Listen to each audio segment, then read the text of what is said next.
Welcome to the Folktale Project. This is Dan Scholz.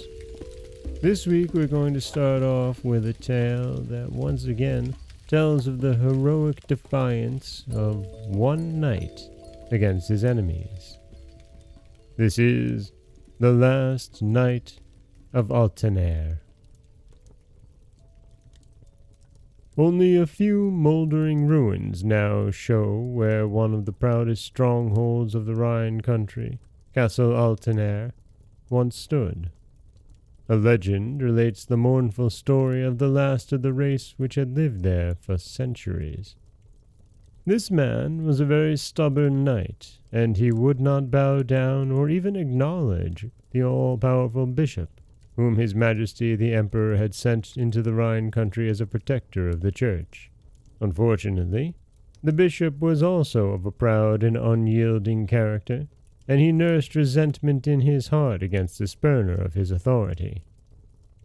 It was not long before his smoldering rancor blazed into an open feud, and the mighty bishop, accompanied by a large band of followers, appeared before the proud castle of Altenahr.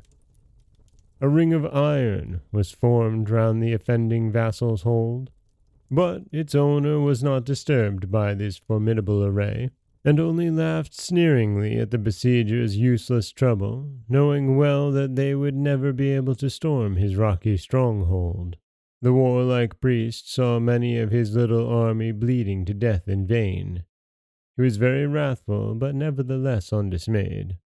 He had sworn a great oath that he would enter this invincible hold as a conqueror even if the fight were to last till the judgment day.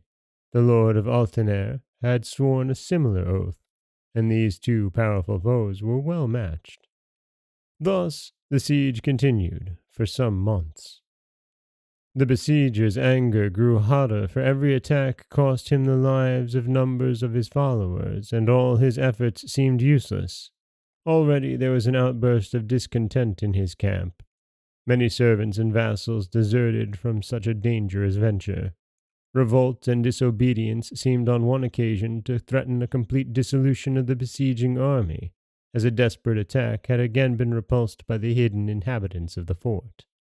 The bishop's allies urged the unrelenting man to desist from his merciless purpose, but he received their protests with a sneer. "When you leave me, my greater ally, hunger will draw near. It will come, that I am sure of."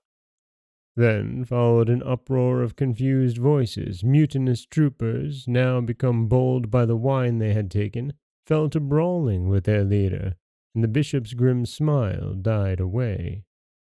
"Wait, my men, just wait for one more attack," he cried in a powerful voice. "It will be the fiercest and the last." And with a dark face he turned and strode away. Dawn was creeping over the valley of the Ahr.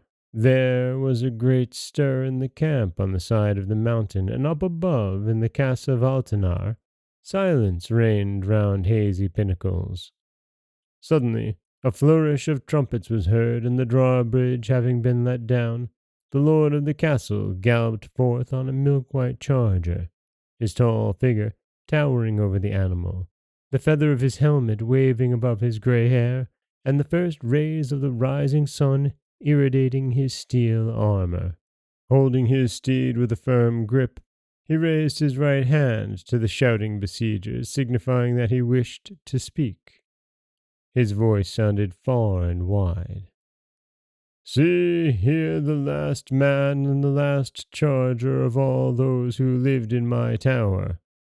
Hunger has snatched them all from me, wife, child, comrades.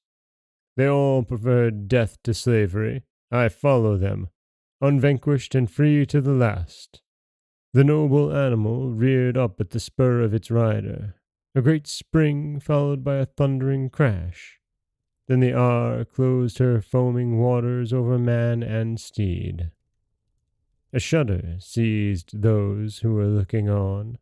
The dark countenance of their leader became pale as death, and he rode off without a moment's delay, followed by the curses of his mutinous troops.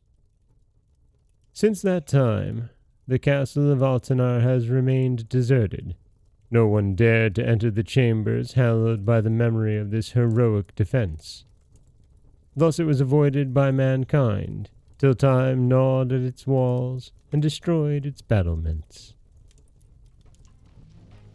And that is the story of the bravery of the Last Knight of Altenahr.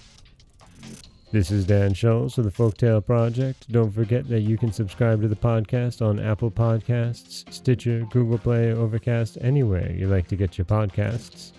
You can follow us on Twitter at Folktale Project. You can find us on Auto Radio, TuneIn Radio, iHeartRadio, Spotify, anywhere you like to listen. And you can always head over to folktaleproject.com, where you'll find a new story waiting for you every Monday, Wednesday, and Friday. As always, thank you so much for listening.